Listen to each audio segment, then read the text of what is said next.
El día de hoy nos acompaña la doctora Lorena Aja Eslava con su conferencia Los mundos del agua en la Sierra Nevada de Santa Marta. Esta conferencia en el marco del seminario Aguas que unen el río como protagonista. La doctora Lorena es antropóloga, magíster en estudios del Caribe, docente de la Universidad del Magdalena y estudiante de doctorado en estudios interdisciplinarios sobre el desarrollo CIDER Uniandes. Doctora Lorena, muy buenos días, bienvenida y gracias por aceptar esta invitación. Muy bien, pues buenos días. Primero, pues quiero darle las gracias a la gerente de la Agencia Cultural del Banco de la República de Valledupar, a la doctora Amparo Bello, por su cordial invitación para compartir con ustedes esta conferencia, Los mundos del agua en la Sierra Nevada de Santa Marta, en el marco del seminario virtual denominado Aguas que unen el río como protagonista.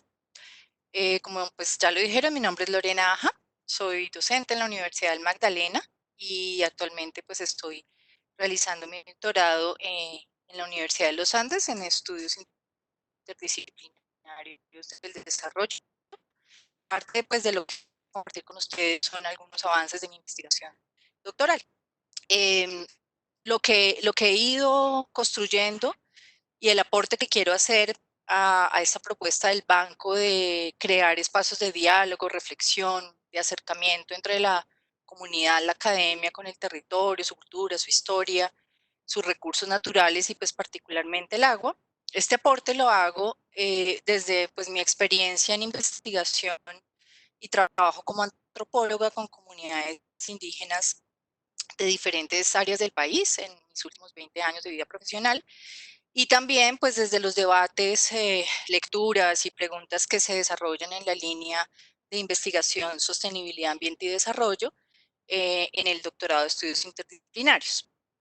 Entonces, el día de hoy, básicamente voy a trabajar sobre una idea central que es reconocer que en la Sierra Nevada de Santa Marta existen varios mundos del agua, no solo uno, y estos mundos del agua están configurados a partir de la articulación y la dinámica que existe entre las visiones o las ontologías, las epistemologías o los conocimientos y saberes y las tecnologías. Entonces, por esas visiones, entiendo todo el conjunto de conceptos, definiciones, delimitaciones, discursos, símbolos y significados sobre lo que el agua es. Desde la filosofía esto se le denomina una ontología. En un segundo nivel tenemos los sistemas de conocimiento, que implican unos métodos, procedimientos y formas para conocer y para registrar ese saber de tal manera que pueda ser transmitido, divulgado y apropiado por la sociedad. Es lo que entendemos como la ciencia, los saberes, los conocimientos ancestrales. En un tercer nivel tenemos el sistema tecnológico que se ha construido para usar el agua. En cada sociedad, a partir de este sistema, se han desarrollado unas habilidades, destrezas, procedimientos, unas prácticas sociales y también unas normas para el uso del agua. Entonces, en síntesis, estos mundos del agua están constituidos, como les digo, por una visión, por un conocimiento y por unas tecnologías, y que en el caso de la sierra, estas son diversas, es decir, no hay una sola visión, ni un solo conocimiento, ni una sola tecnología, sino que son diversas, son múltiples.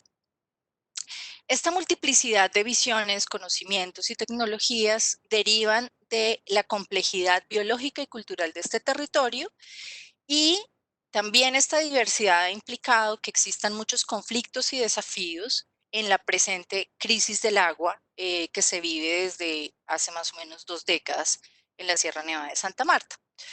¿Por qué digo que en la Sierra Nevada hay una crisis del agua? Pues no sé si todos los que me están escuchando viven en alguna de las ciudades o pueblos de la sierra, seguramente habrá gente de otros lugares, pero es en este lugar, a pesar de ser un macizo montañoso al lado del mar, hay 5 estrellas hídricas, 36 cuencas que generan 10 millones de metros cúbicos al año.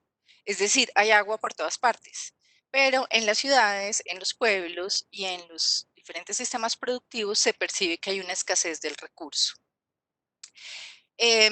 Pero pues esta no es solamente la percepción de que el agua en los ríos, en las quebradas y en los pozos se está secando, sino que todo el sistema ecológico de la sierra, todo lo que regula el fluir del agua, está fuertemente amenazado por procesos de deforestación, por procesos de desertificación, por explotaciones como la minería, también procesos de contaminación del agua.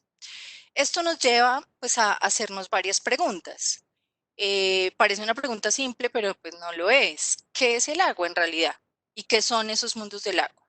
¿Qué implicaciones tiene la existencia de esta diversidad de mundos para la sostenibilidad de la sierra?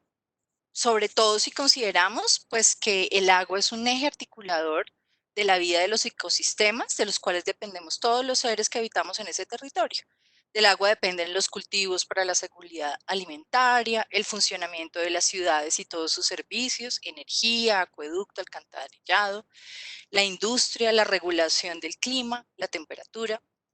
Si revisamos em, el modelo de desarrollo que sigue Colombia y gran parte del mundo con las metas de la Agenda 2030 para el Desarrollo Sostenible y sus 17 objetivos, la gran mayoría de estos objetivos dependen del agua.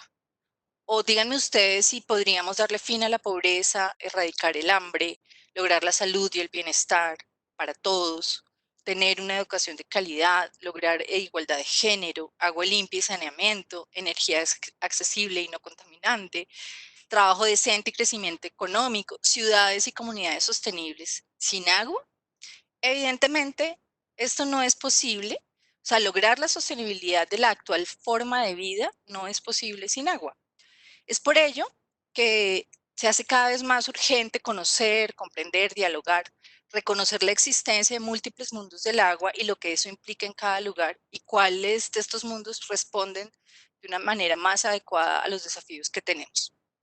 Quiero entonces, en este contexto, presentar una comparación y un contraste entre estas diferentes ontologías, conocimientos y tecnologías del agua asociados con diversos grupos humanos que habitan la sierra actualmente. El aporte de cada uno de estos a la sustentabilidad del territorio en el contexto de una crisis que no es solamente una crisis ambiental, es una crisis también de conocimiento, es una crisis de la visión que tenemos sobre el mundo.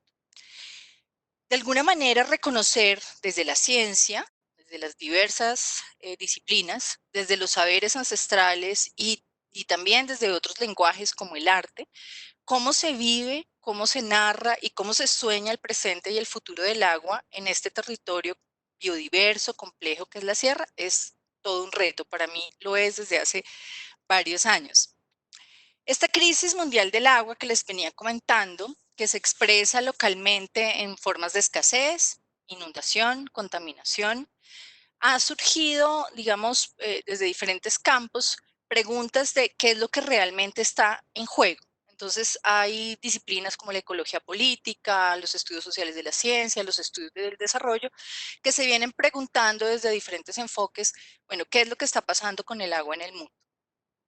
Esta crisis también se anuncia por diferentes actores de maneras muy diversas, particularmente la corriente principal encabezada por organizaciones multilaterales como el Banco Mundial, por ejemplo, se habla mucho de una inseguridad hídrica que está causada por diversas variables, entre ellas el cambio climático global, que se expresa, digamos, en tiempos más prolongados de sequía y a la vez inundaciones en lugares donde antes no ocurría. Otra variable es el aumento de la demanda de agua, generando una sobreexplotación de las aguas superficiales y también de las aguas subterráneas, sumada a la contaminación que se genera particularmente desde las ciudades, de los cuerpos de agua que se tienen, digamos, alrededor. Y una tercera variable fundamental son los procesos de gestión del agua, que muestran que a pesar de muchos modelos y de muchas estrategias, cada día hay más procesos de acaparamiento de agua por parte, digamos, de grandes sectores industriales, económicos, y por otro, cada vez la mayor dificultad a acceder al recurso por procesos de privatización y mercantilización del agua. Por otro lado, hay una percepción y bueno, tiene que ver un poco con el momento en el que estamos ahora de esta pandemia, de mirar que hay unos males asociados al agua o el agua como un riesgo, ¿no? Con tsunamis, tormentas, huracanes. Es a esto a lo que se ha llamado los males del agua. Pero estos procesos tienen que ver pues con efectos del cambio climático asociados a la deforestación y a la desertificación de grandes áreas. Estos procesos, tanto lo que se hace, digamos, desde las políticas como los procesos pues, ecológicos, genera que diferentes poblaciones estén experimentando en sus territorios cambios en calendarios de lluvias, presentándose escasez o inundaciones, como ya les decía, y hay, digamos, hay una presión fuerte por generar procesos de adaptación y de manejo para responder a estos desafíos. También hay unas diferencias de acceso al agua por problemas de disponibilidad, por problemas de calidad, por también problemas de cantidad de agua. Es decir, diferentes grupos sociales tienen diferencias de acceso y hay procesos de injusticias hídricas. Y esto tiene que ver con el posicionamiento de cada actor en las estructuras de poder. Y esta crisis del agua también saca a la luz otras crisis sociales que se expresan en estas dimensiones socioambientales e hídricas específicamente. Entonces, viendo este contexto, desde diferentes enfoques y percepciones frente a esta crisis que es tanto global como local, los gobiernos, los ciudadanos y diferentes sectores se hacen estas preguntas. ¿Alcanza el agua para todos realmente? ¿O es necesario ir a buscar el agua a la luna, como está pasando en estos momentos? ¿O la oferta del agua natural y superficial y subterránea en la tierra realmente satisface la demanda y permite la sustentabilidad de los territorios? Entonces allí surge que debemos enfrentar, comprender y proponer soluciones a esta crisis en sus diversas formas de expresión en los territorios locales. Implica comprender dimensiones como la materialidad del agua, cómo es su dinámica, cómo la estamos usando, cómo son esos procesos de oferta y demanda, cuáles son las tecnologías que se están desarrollando. Y también en otro nivel, tenemos que comprender el ciclo hidrológico y los modelos desde los cuales el agua se conoce. También cómo ésta se entiende, cómo ésta constituye realidades y qué visiones, sentidos, formas y discursos hay en torno al agua. Por eso la crisis del agua no es solo en términos de una materialidad que fluye, ¿sí? Por ejemplo, en la sierra hay agua, pero sin embargo hay una crisis de agua. Entonces no es solamente entenderla en términos de esa materialidad, sino también en términos de cómo se define, cómo se delimita, cómo se entiende esta materialidad y al empezar, digamos, a ahondar en estas dimensiones, encontramos que la crisis del agua es una crisis de ontologías y de conocimientos en conflicto. Hay un antropólogo, el doctor Blaser, que viene desde hace algunos años trabajando este tema de las ontologías del agua y nos comenta, nos plantea en sus textos que estas diferentes visiones del agua no se corresponden solamente con unas diferencias culturales entre actores, que es como a veces, particularmente en la sierra, se entienden los problemas, y que simplemente son diferencias culturales, sino él nos plantea que detrás hay algo más que unas diferencias culturales. Estas diferencias, diferentes visiones del agua, tienen que ver con unas realidades del agua distintas, unas ontologías del agua diferentes. En este sentido, estas ontologías nos hablan de mundos diversos que pueden coexistir o no en un mismo espacio. También desde la ecología política se da, digamos, un giro a la comprensión de los conflictos ambientales al proponer que dichos conflictos son problemas político-conceptuales y más exactamente un problema de la política racional. ¿A qué se refieren ellos con esto? Este concepto se entiende como el mecanismo social que define y delimita la realidad en donde se le da sentido y desde donde se comprende lo que existe. Es decir, la política racional implica que las diferencias en las formas de comprender la realidad y darle sentido a lo que sucede no es sencillamente una diferencia cultural, histórica, sino que nos lleva a mundos diferentes, a realidades diferentes. Este mismo autor, Blaser, nos plantea que estos conflictos ambientales, entendidos como conflictos ontológicos, expresan luchas por delimitar lo que entra en el campo de lo racional y lo irracional. Para mí, digamos, en la sierra, un ejemplo muy, muy concreto de esta lucha por definir y delimitar la realidad es todo lo que viene sucediendo con el reconocimiento de los sitios sagrados de los pueblos indígenas de la sierra y como otros sectores, digamos, también dentro de su concepto de realidad, no entienden por qué, digamos, una laguna, un río, una desembocadura de un río puede ser un sitio sagrado y por qué habría que darle un manejo diferente. Entonces allí hay, digamos, una lucha es por definiciones de lo que la realidad es.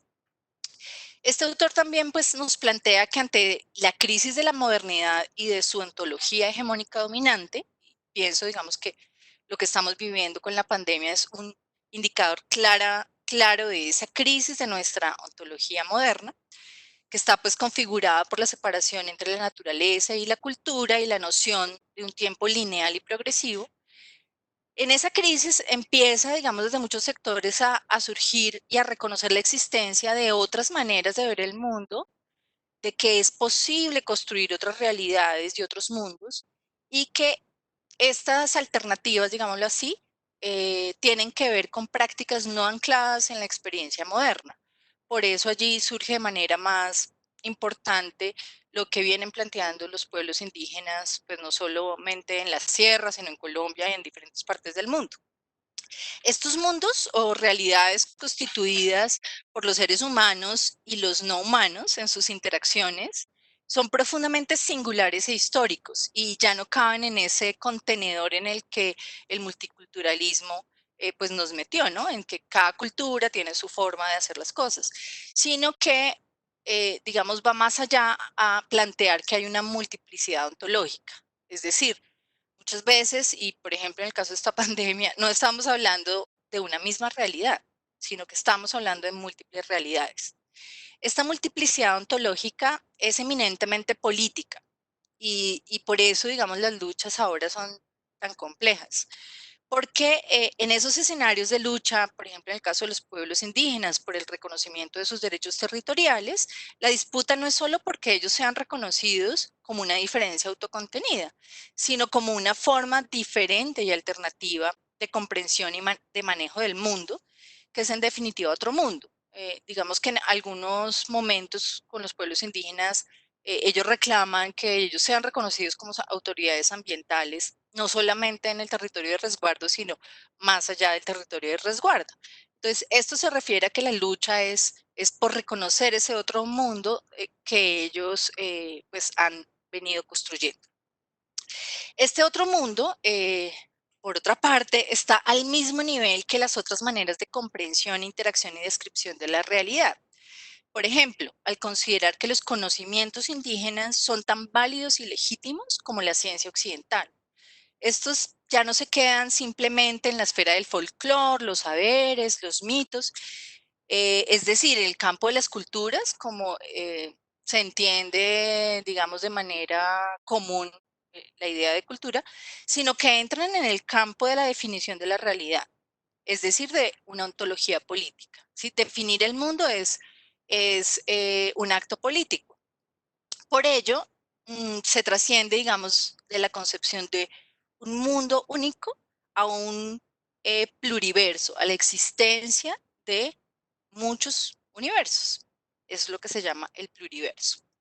Otro autor colombiano, Arturo Escobar, que viene desde hace muchos años trabajando en la deconstrucción del discurso del desarrollo, propone junto con otros autores como estas ontologías indígenas, afro, presentan formas particulares de ser, de hacer y de conocer, que pueden tener un papel realmente dinamizador de la transformación que necesitamos en este momento en el mundo para poder pensar alternativas a las formas en las que actualmente somos, hacemos y concebimos el mundo, ¿no? Entonces, Escobar plantea que estas formas indígenas, estas formas afro, nos plantean filosofías del buen vivir para, de alguna manera, darnos herramientas a los seres humanos para vivir de una manera más armónica con la naturaleza, con los otros seres con los que compartimos el planeta. En este sentido, la construcción de formas de ser, de saber, de hacer, están muy relacionadas con cómo interactuamos, cómo nos relacionamos con esa dimensión material. Por ello, eh, Arturo Escobar plantea que del diseño, digamos, en cómo construimos una casa, un acueducto, un pueblo, una ciudad, que ese diseño es ontológico, porque cada objeto, cada herramienta, cada servicio, incluso cada discurso, cada narrativa, nos está creando formas particulares de ser, de saber, de hacer, de percibir el mundo, ¿sí? Entonces, ya digamos, no es tan simple como, por ejemplo, si queremos tener una escuela, hacer 4 paredes de un techo y un tablero, sino se tiene que pensar esa escuela, qué formas de ser está propiciando, ¿sí? Ese diseño. Desde la perspectiva de Escobar también, estas ontologías indígenas pues contribuyen a disolver esas dicotomías en esos discursos de transición hacia la sostenibilidad entre el norte y el sur, y también nos relaciona directamente con la defensa de los comunes, en el caso que hoy estamos hablando, pues la defensa del agua. Entonces, desde los análisis de la ecología política, se estudian estas interacciones entre la naturaleza, la historia, la cultura y el poder, y se muestra cómo la naturaleza es producida socialmente y construida culturalmente. De alguna forma, por ejemplo, el hecho de que hoy, a pesar de 500 años de explotación de la sierra, todavía existan bosques, biodiversidad, especies que no están en ningún otro lugar del mundo, responde a que ha habido unas sociedades que han sabido vivir y mantener esa biodiversidad. Entonces, al pensar en la posibilidad de una alternativa a la transición, ¿sí? Hacia un mundo, digamos, sustentable, el asunto va más allá de la producción y la construcción social de la naturaleza, y es el reconocimiento realmente de que hay formas de ser, de sentir y pensar más allá del dualismo moderno, ¿sí? Que está hoy, digamos, totalmente en una encrucijada. Este reconocimiento, al reconocer, digamos, que hay esos otros mundos, se visibilizan redes, ensamblajes y tejidos en las relaciones entre todos los seres, en la posibilidad de co-crearse relacionalmente. Esto es lo que Escobar denomina una ontología relacional, es decir, no es solamente que nosotros estamos construyendo el mundo, sino que el mundo también nos está construyendo a nosotros. Por ejemplo, el cauce de un río tiene que ver con las intervenciones humanas, pero también con los territorios que el mismo río tiene, ¿sí? O cuando hablamos del mar, de que el mar vuelve y apropia la tierra que es suya. Entonces, estamos hablando de que es una interacción entre nosotros con los demás seres, agua, animales, bosques, que se construye y se crea en una relación constante. Ahora bien, en este territorio que viven pueblos ancestrales, han estado ellos resistiendo desde hace 500 años a una mentalidad y a una ontología que tiene en el corazón, digamos, el imperialismo, el colonialismo, un sistema patriarcal, una manera de relación con la naturaleza que es extractiva, que es abusiva y, y que es indolente. Y pues llevamos en este sistema 500 años desde que llegaron los españoles. Como muchos de ustedes saben, en la sierra, pues es, digamos, un ecosistema muy especial, es único en el mundo. Em, Uno, porque es una cordillera, es un macizo montañoso aislado de la cordillera de los Andes, junto al mar, y esta ubicación y su geomorfología hacen que haya, digamos, unos desarrollos y unas evoluciones allí muy particulares, por lo que se presentan muchos endemismos. De este territorio actualmente dependen 1.500.000 personas, o sea, su vida, ¿sí? Indígenas, campesinos, empresarios, 3 ciudades capitales de departamento, más otras ciudades cabeceras municipales. En ese territorio, además de los pueblos indígenas Cagabá y Cunguihuas y Cancuamos, pues viven campesinos que han venido en diferentes oleadas, y hay, digamos, un reconocimiento y un avance en darnos cuenta que hay una forma de vida particular de los pueblos indígenas que nos ha estado diciendo desde hace muchos años que busquemos una relación armónica con la naturaleza. Esta relación se basa sobre todo en el valor de una reciprocidad positiva y de una colaboración y conexión material y espiritual con el territorio. Entonces vamos a entrar a mirar de manera ya más específica cómo esta ontología indígena está configurada y cómo es esa relación con la ontología moderna. Aquí, digamos, parto de los planteamientos de que la ontología tiene unos conocimientos locales sobre el agua, la tierra, el bosque y los animales, que se traducen y que se convierten en unos sistemas de manejo de la tierra, del agua y de todos los recursos, y en unas tecnologías y en unas instituciones y unas formas de organización social específicas que se constituyen en una visión de mundo. Esta ontología indígena está en relación en el territorio con una ontología moderna que se materializa en un conocimiento científico occidental y a partir de este conocimiento se han desarrollado tecnologías, el discurso del desarrollo, todos los instrumentos, digamos, de planificación del territorio parten desde este conocimiento científico occidental. Este conocimiento y estas tecnologías, instituciones que se han derivado de allí, han constituido esa visión del mundo moderna, ¿sí? Anclada, pues digamos, en una forma capitalista, en donde estamos escindidos de alguna manera de la naturaleza y que tiene, digamos, unas formas particulares de toma de decisiones, pues que hemos llamado democracia. Mientras los indígenas en su vida y en su relación con el agua viven en una relación y siguiendo, digamos, una manera de continuar el movimiento y los ciclos de la vida, de muerte, renacimiento, que implican llevar a la práctica unos rituales de pagamento que consiste en retribuir a esos seres, pueden ser el agua, el bosque, plantas específicas, lugares específicos, lo que se nos ha sido dado. Esto contrasta con pues, la manera como las ontologías modernas se relacionan, que es pensar que los recursos están allí para ser explotados, muchas veces sin asumir la responsabilidad sobre los efectos de esta explotación, es decir, una relación nada empática con el entorno. Mm, para los indígenas de la sierra, estos principios de ordenamiento del mundo se llevan a la práctica en ese movimiento que les decía de los constante de los pueblos. Ellos no se están quietos en un solo lugar, sino que tienen pueblos y fincas en diferentes pisos térmicos. Entonces ellos se van moviendo según los momentos del año, según el calendario lunar, según el movimiento del sol. Y esto les ha, digamos, han creado una manera de vida basada en la horticultura, la cacería y pues desde hace ya varios años el cultivo de café y de cacao para la exportación y también la comercialización de algunos de sus tejidos, principalmente mochilas.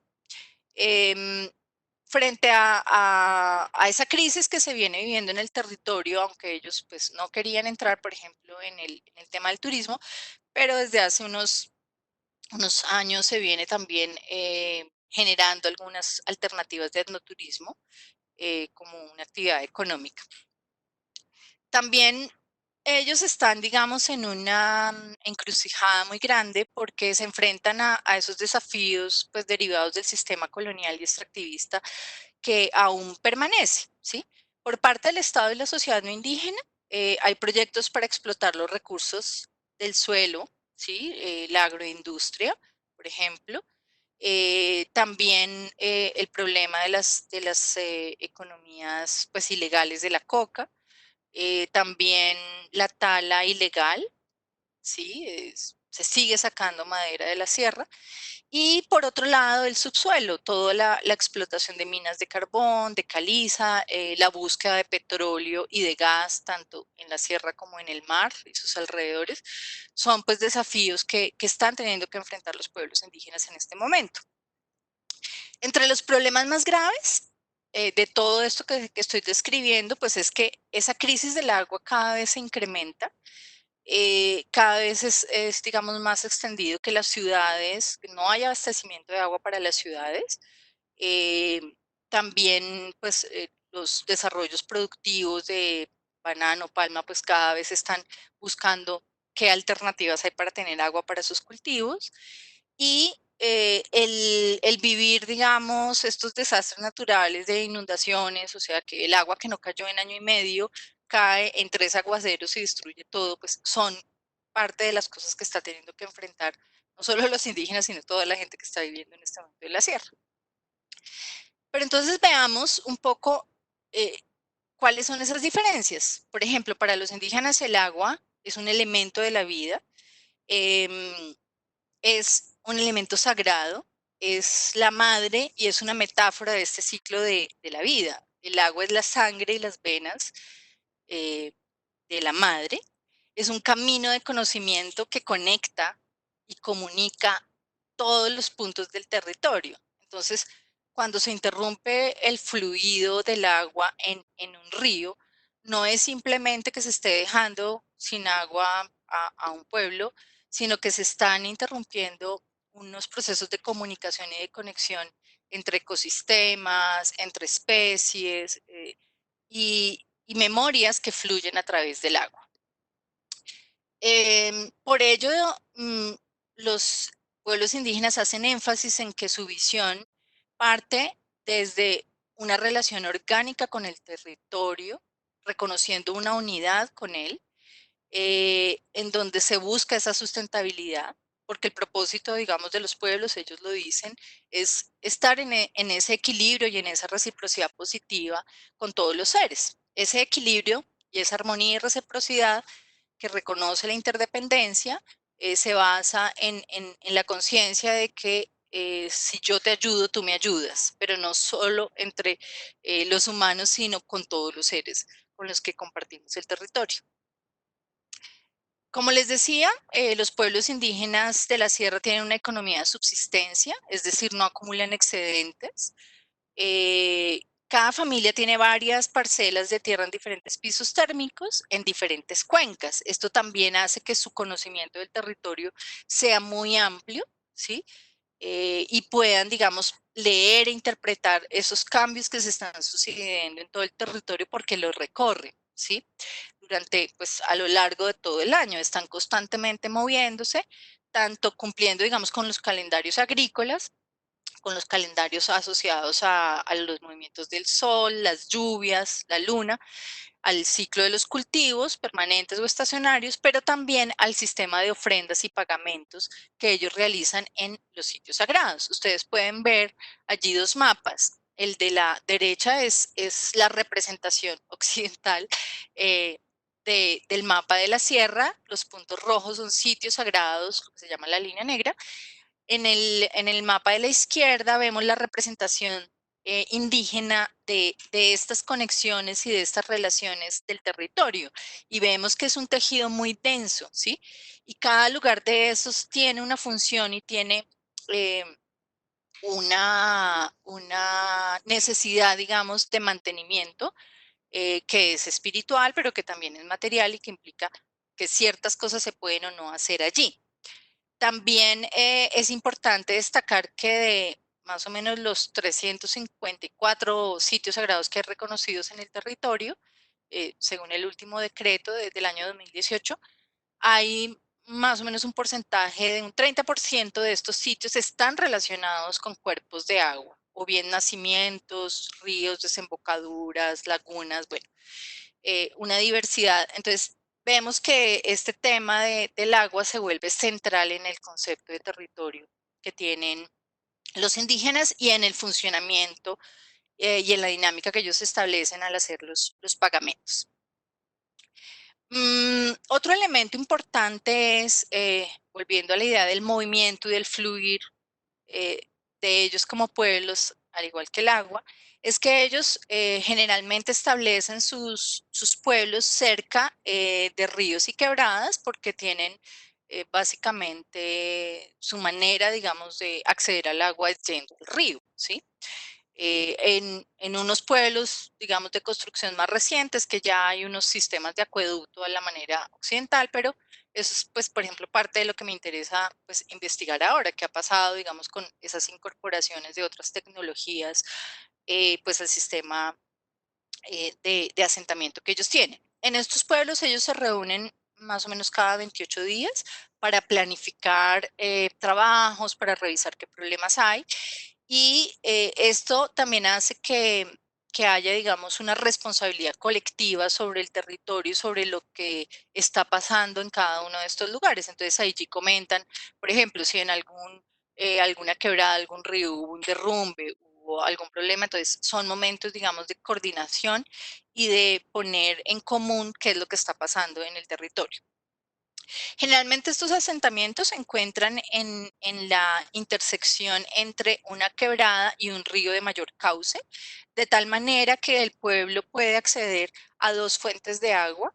Una en donde se realizan, por ejemplo, las actividades como el lavado de la ropa, el baño de las personas, donde las mujeres se bañan en un lugar, los hombres en otro, y también se dejan otros lugares específicos para recoger el agua para cocinar, para las actividades de aseo y también para las actividades rituales. Entonces vemos que hay un ordenamiento en la manera como ellos usan el agua, en donde hay, digamos, como un lugar en el río para cada cosa.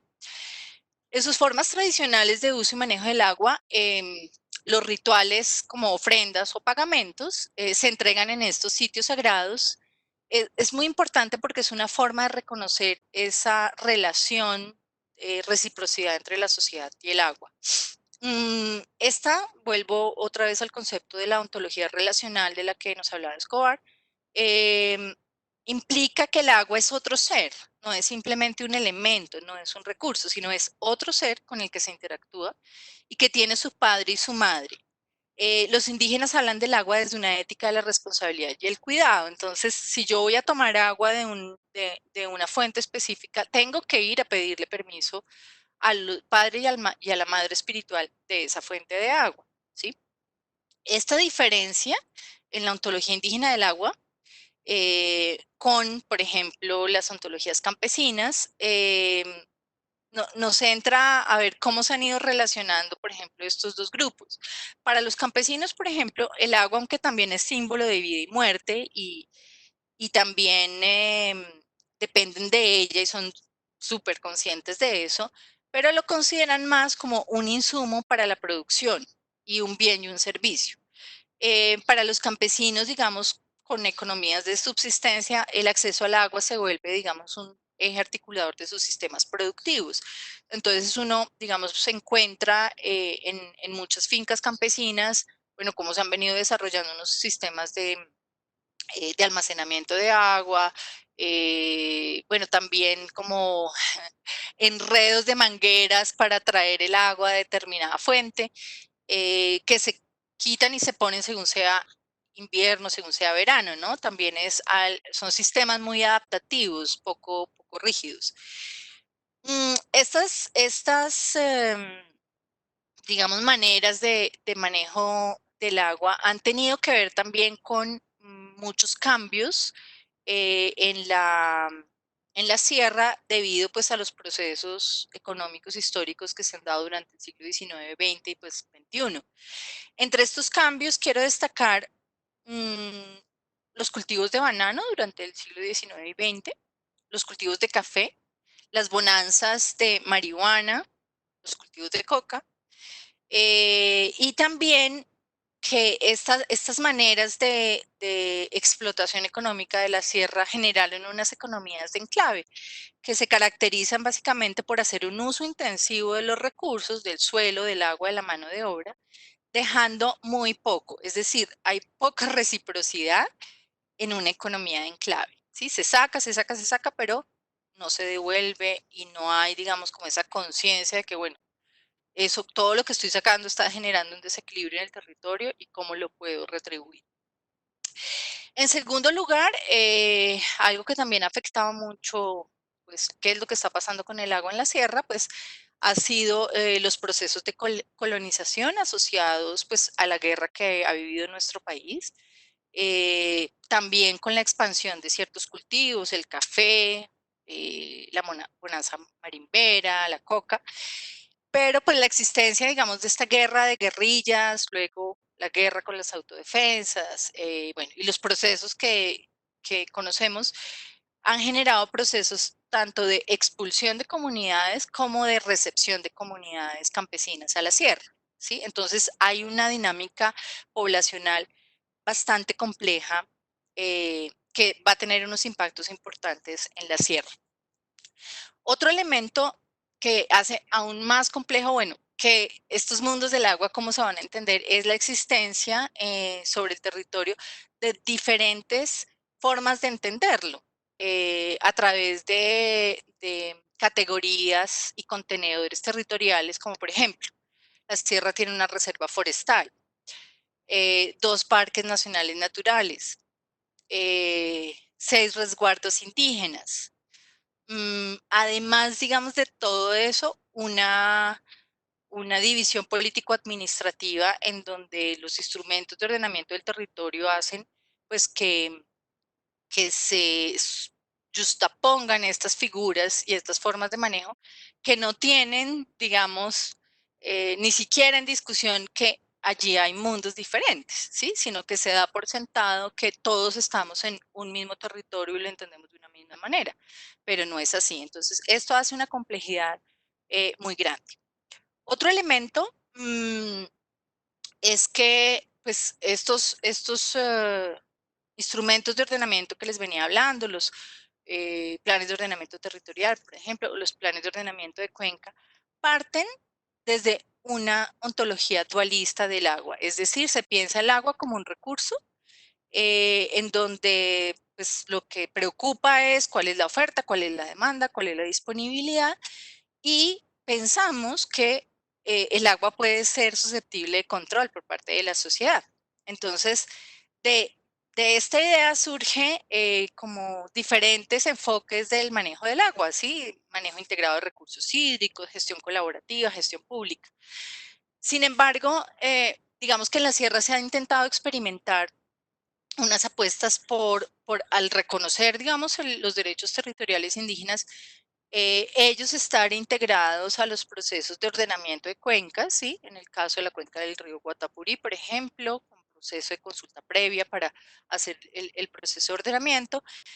También otras experiencias en donde ellos mismos desde sus principios han tratado de hacer esa idea de ordenamiento. Allí, digamos, la complejidad que surge es que cómo con unos instrumentos que están pensados desde la ciencia pues occidental y desde esta visión de esa separación, incorporar una visión totalmente diferente. Entonces, digamos que allí parte del reto que hay es innovar o crear nuevos instrumentos, nuevas formas que se salgan un poco de esos cajones en los que pues nos hemos metido con todas estas lógicas de la planificación territorial. Bueno, finalmente, digamos, el agua desde esa ontología moderna capitalista, que considero ya como el extremo, ¿sí? Tenemos como una cosa un poco pendular. En este extremo están pues estas ontologías modernas que se materializan, por ejemplo, en las empresas agroindustriales, en donde el agua es un insumo que se cuenta gota a gota, ¿sí? Cada gota que baja de la sierra para los cultivos de banano, de palma, de bueno, cacao, lo que sea, eh, se, se contabilizan, son dólares, ¿sí? Entonces, si bien tienen una relación muy estrecha con el agua, la manera como se relaciona esta ontología con ella es distinta. ¿Por qué? Porque está mediada, digamos, por otros factores que no están necesariamente en el territorio, sino la demanda de los mercados nacionales e internacionales, ¿sí? los precios de estos productos van a variar según pues qué está pasando en el mercado mundial.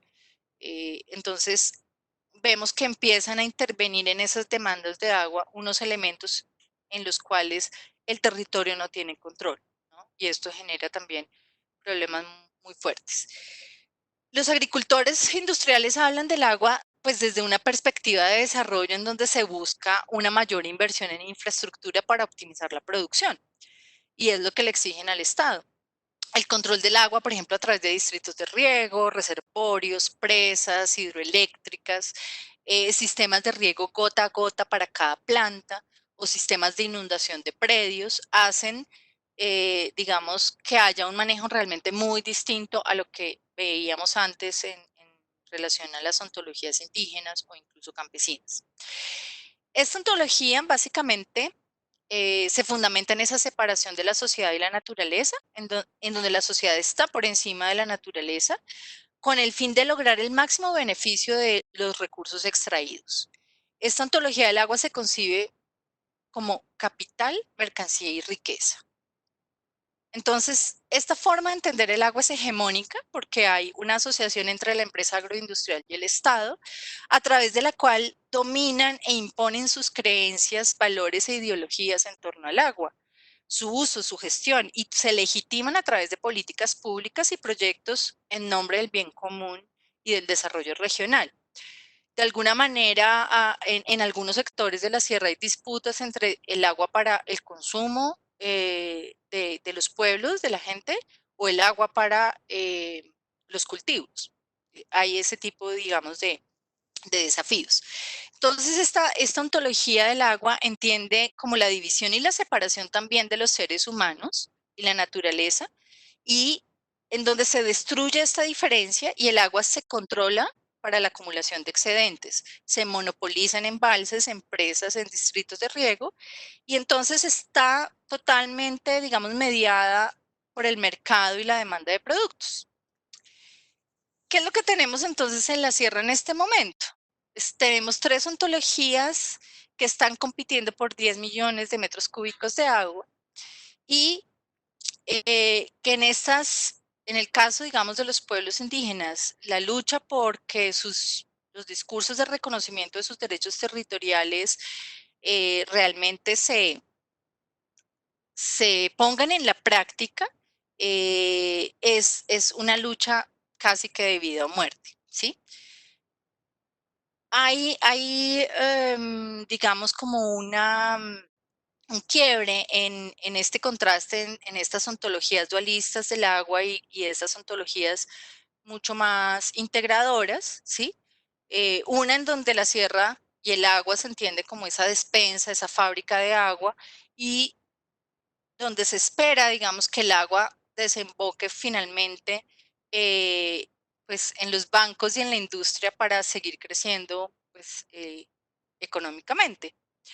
Mientras que las ontologías indígenas están buscando otra cosa, no se trata de ese crecimiento económico desmedido, sino es una sustentabilidad del territorio, es la posibilidad de seguir siendo quienes son, es la posibilidad de que sigan existiendo muchos mundos y que esta multiplicidad ontológica eh, que se materializa en la lucha de los pueblos indígenas, pues no se quede solo en ese plano del reconocimiento del derecho de una población que es considerada para muchos como minoritaria, sino que se trata de la lucha por la existencia del mundo diverso y de la vida. Entonces, este mundo indígena y su ontología nos puede mostrar cómo es posible la vida en armonía con la naturaleza y comprender y reconocer estas interdependencias entre todos los seres. Si bien los desafíos del cambio climático, de los desórdenes en los ciclos, de las lluvias que veníamos hablando, nos está mostrando que la ontología moderna está en crisis, nos lleva también a que busquemos alternativas, a buscar otras maneras de vivir y de constituir la realidad, y allí es donde emergen el que podamos acercarnos y aproximarnos a conocer estas otras formas de entender y estas otras mundos y realidades. Mm, justamente toda esta, digamos, encrucijada en la que nos encontramos frente a cómo podemos aportar a la sustentabilidad, nos lleva a hacernos preguntas desde diferentes ciencias, desde diferentes lugares, de cómo pues podemos mantener el equilibrio, la armonía, ¿sí?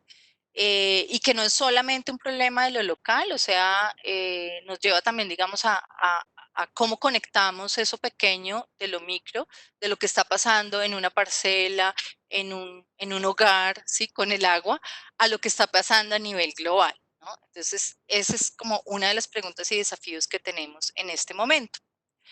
Em, por eso, estas ontologías indígenas nos llevan y nos hablan a reconocer esas maneras de hacer, ¿sí? Y vuelvo a hacer énfasis como en el tema del diseño, ¿sí? Que de la manera como diseñemos, por ejemplo, nuestras casas, nuestras ciudades, nos va a constituir unos mundos específicos. Por ejemplo, en el caso de las ontologías indígenas, nos muestra que hay una relación muy distinta con el agua cuando uno va al río a bañarse que cuando nos bañamos en la ducha en nuestra casa, en el baño de nuestra casa, ¿sí? Eh, pa- para, digamos, ir al río a bañarse, pues tenemos que estar en el territorio, ir al río, experimentar pues todo lo que se puede sentir. No sé si alguno de ustedes se ha bañado en un río de la sierra, pero prácticamente te cambia casi que eh, toda la energía y la electricidad del cuerpo.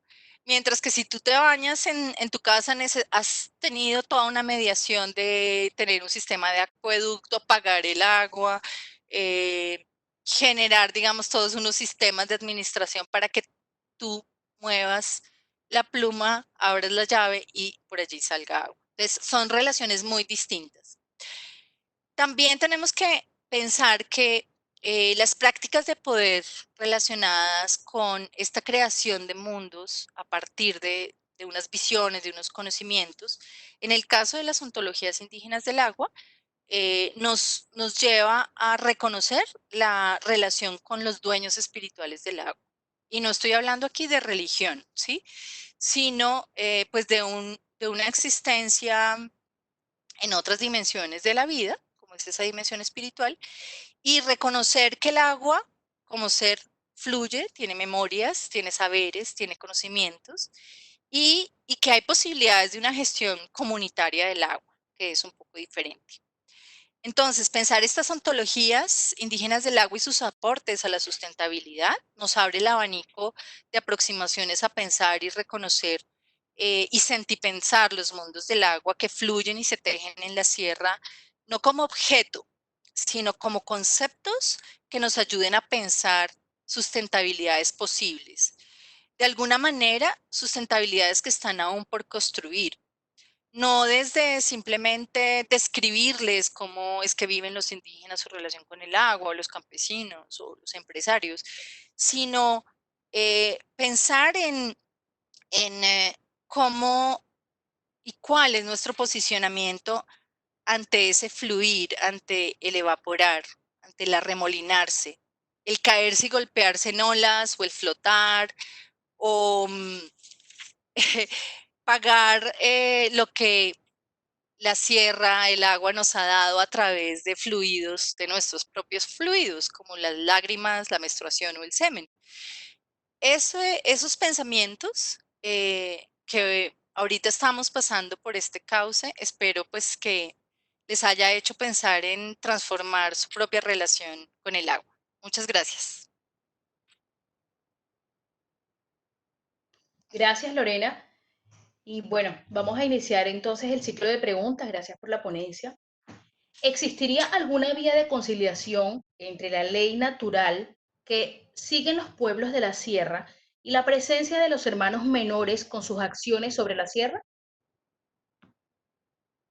Eh, sí, pienso que es un camino y es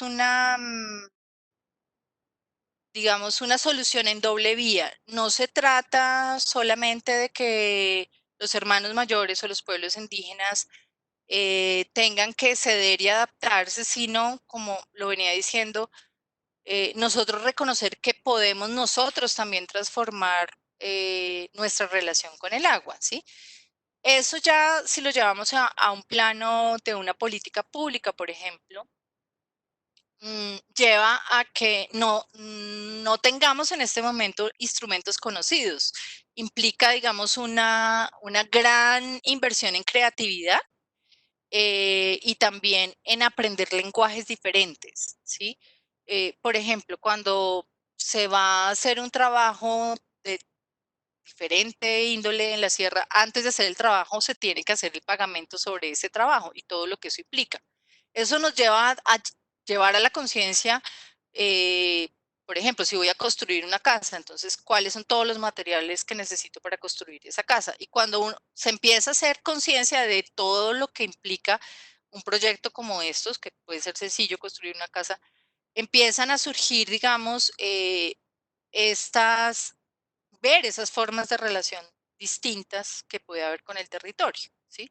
Entonces yo pienso que sí es posible, pero tenemos que salirnos de, digamos, de los esquemas tradicionales de trabajo, eh, en donde tenemos, por ejemplo, paquetes tecnológicos que aplicamos en diferentes lugares de la misma manera sin pensar en el contexto. Entonces es por eso que digo que implica es una transformación de los agentes que están en ese proceso, ¿sí? No solo, por ejemplo, de los indígenas, sino del funcionario que tiene que hacer, digamos, el proceso de diseño de una política o de proyecto, cualquiera que este sea. Gracias. Desde antes de 1994 hablaba la Fundación Pro Sierra Nevada acerca de que la región en 10 años no tendría agua. Ya han pasado 26 años y aún se mantiene vigente el tema. ¿Realmente es posible que se dé el desabastecimiento o podríamos hablar de una campaña permanente? Bueno, esa pregunta es muy interesante porque en algún momento uno pensaría que justamente las campañas de defensa del agua eh, pueden generar lo contrario, ¿no? Es un poco contradictorio. Es decir, si hay un deterioro del recurso, si hay unos cambios muy fuertes en términos de la disponibilidad de agua, eso sí se ha venido deteriorando muchísimo, a la par que, por ejemplo, las ciudades han ido creciendo, las áreas de cultivo han ido creciendo, ¿no? Entonces es como se necesita cada vez más agua, pero el sistema que regula que el agua permanezca se ha ido deteriorando. Em, digamos que en términos físicos el agua no va a desaparecer. El agua simplemente se va para otras zonas, ¿sí? No sé si ustedes han podido, digamos, en estos últimos años ver, por ejemplo, en las noticias, el tema de zonas en donde no había inundaciones, ahora hay zonas en donde... Entonces es parte de lo que puede suceder. Algo que es preocupante es el proceso de certificación en la sierra, que pues eso sí ha venido, digamos, creciendo, aumentando, que tiene como algunos contenedores en términos de pues, procesos de regeneración natural de algunas cuencas, también procesos de reforestación, pero sí hay pues algunos procesos a los que hay que ponerles atención. Además, también por la diversidad, digamos, no podemos pensar que toda la sierra tiene los mismos problemas. Son distintos los problemas que hay en la vertiente norte, a los que hay en la vertiente occidental, a los que hay en la vertiente oriental. Entonces, allí sí habría que ver de forma mucho más particular cómo, si pensamos, por ejemplo, una ciudad como Valledupar, que depende su agua del río Guatapurí, y el río Guatapurí depende parte del agua.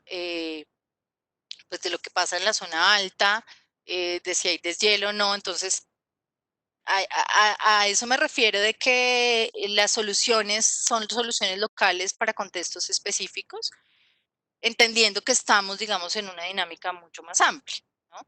Entonces, pues el agua no se va a acabar en general, pero sí vamos a sufrir cada vez más desabastecimiento si no se toman medidas y si no se cambia la relación que tenemos con ella. ¿Cómo cree usted que el aumento de los niveles del mar afecte la vida de las comunidades en la Sierra Nevada de Santa Marta?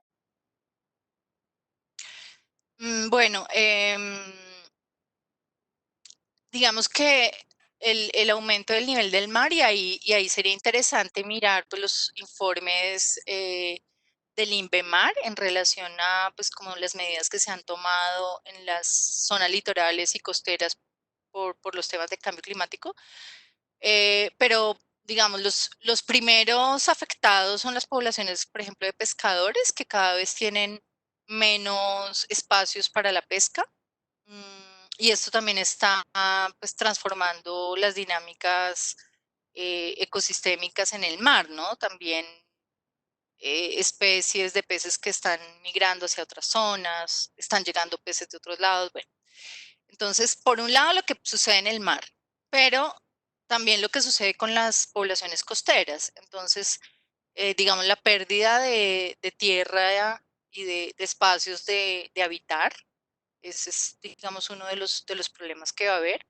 Em, y vemos pues que se viene aumentando también la conexión, ¿no? Con estas zonas costeras porque cada vez están más privatizadas.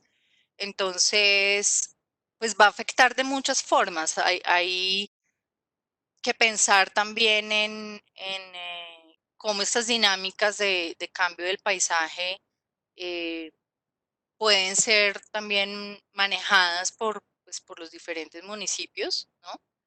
En términos de hacer un poco de prospectiva, de invertir un poco más en investigación para mirar pues realmente cuáles serían esas poblaciones más afectadas, pero ya hoy en día vemos que una de las poblaciones más afectadas son las poblaciones de pescadores, pues que dependen absolutamente de esa relación con el mar. Bueno, doctora Lorena, a través del chat no tenemos más preguntas. Creo que con esto finalizamos entonces este encuentro. Muchas gracias nuevamente por aceptar nuestra invitación y a Bueno, todos ustedes por acompañarnos. Que tengan una feliz tarde. bueno, muchas gracias a ustedes y bueno, espero que nos sigamos viendo y que todos estén bien en sus casas, con buena salud.